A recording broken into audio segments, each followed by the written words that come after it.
తెలంగాణ భవన్లో సెప్టెంబర్ 17ను పురస్కరించుకొని జాతీయ సమైక్యతా దినోత్సవాన్ని నిర్వహించారు.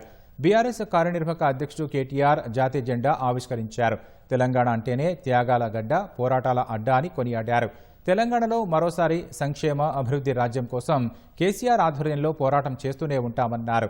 గ్రూప్ 1 విద్యార్థులు తమకు అన్యాయం జరిగిందని రౌండ్ టేబుల్ సమావేశం పెట్టుకుంటే రాష్ట్ర ప్రభుత్వ నియంతృత్వంతో దాడి చేసిందన్నారు. ఒకవైపు రైతన్నలు యూరియా లేక ఇబ్బందులు పడుతుంటే సర్కారు పెద్దలు ఒలింపిక్స్ గురించి మాట్లాడుతున్నారని మండిపడ్డారు.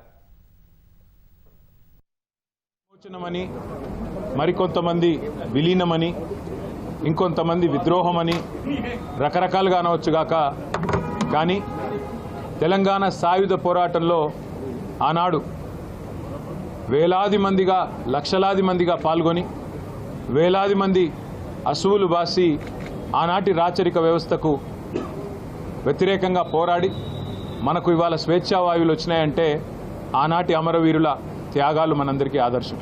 వారందరికీ ఈ సందర్భంగా భారత రాష్ట్ర సమితి తరపున మా పెద్దలు, మా నాయకులు, తెలంగాణ తొలి ముఖ్యమంత్రి కేసీఆర్ గారి తరపున, ప్రతి గులాబీ సైనికుడి తరపున వారి అమరత్వానికి శిరస్సు వంచి వినమ్రంగా నివాళి అర్పిస్తున్నాం.